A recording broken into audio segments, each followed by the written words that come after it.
तो welcome back दोस्तों। आज की इस वीडियो के अंदर मैं आपको बताने जा रहा हूँ कुछ स्पेशल थिंग जो मैंने आपसे पिछली वीडियो में वादा किया था कि मैं आपको नेक्स्ट वीडियो में बताऊँगा।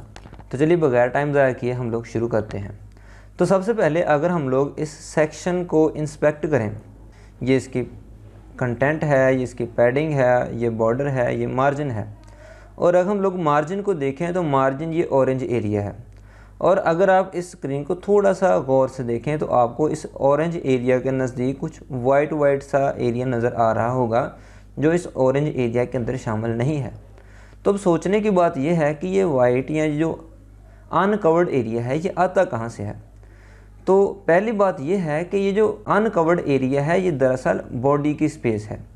अगर हम इस बॉडी सेक्शन को कवर करें और देखें तो ये देखें आपको इस बॉडी का मार्जिन नज़र आएगा।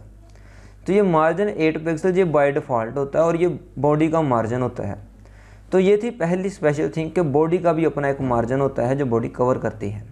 और अगर हम लोग इस मार्जिन को ख़त्म करना चाहते हैं और चाहते हैं कि जो हमारा कंटेंट है वो पूरे पेज पर या पूरी विड्थ कवर करे तो हम लोग इस मार्जिन को ख़त्म करते हैं।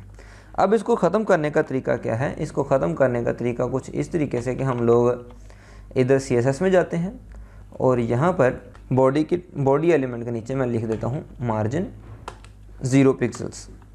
तो मार्जिन 0 पिक्सल लिख के मैं सेव करता हूँ। तो अब ये जो बॉडी का मार्जिन होगा ये 0 पिक्सल हो जाएगा। तो जैसे मैं इसको सेव करता हूँ, अब पहली बात अगर हम बॉडी इंस्पेक्ट करें तो हम देखेंगे इधर CSS के अंदर इसका मार्जिन नहीं है। दूसरी बात, अब हम अगर अपने इस सेक्शन को इंस्पेक्ट करें, ये सेक्शन ID प्रोडक्ट ओवरव्यू को, तो हम देखेंगे कि अब जो इसका ये देखें, ये इसका कंटेंट, ये इसकी पैडिंग के बाद बॉर्डर, और अब इसका मार्जिन देखें तो मार्जिन अब इसकी साइडों को टच कर रहा है।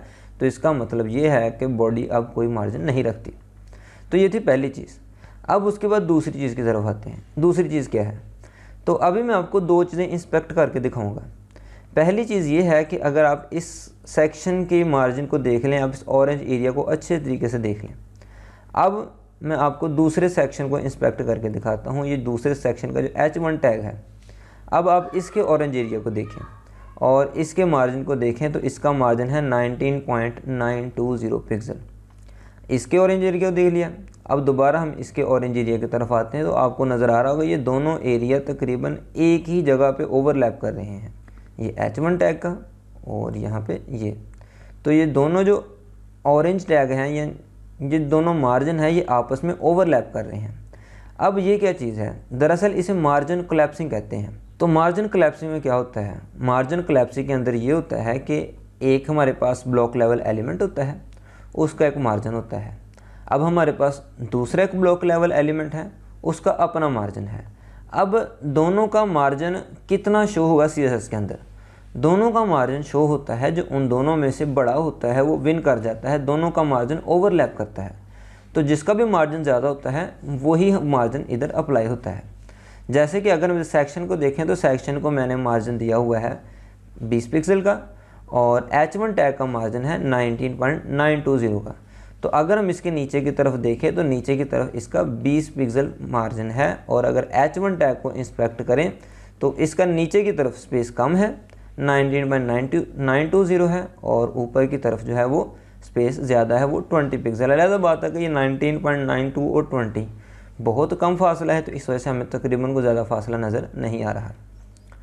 तो आज की वीडियो के लिए बस इतना ही। उम्मीद है आपको आज की वीडियो पसंद आई होगी। अगर आपको वीडियो पसंद आ रही है तो इस चैनल को सब्सक्राइब करें। शुक्रिया, अल्लाह हाफ़िज़।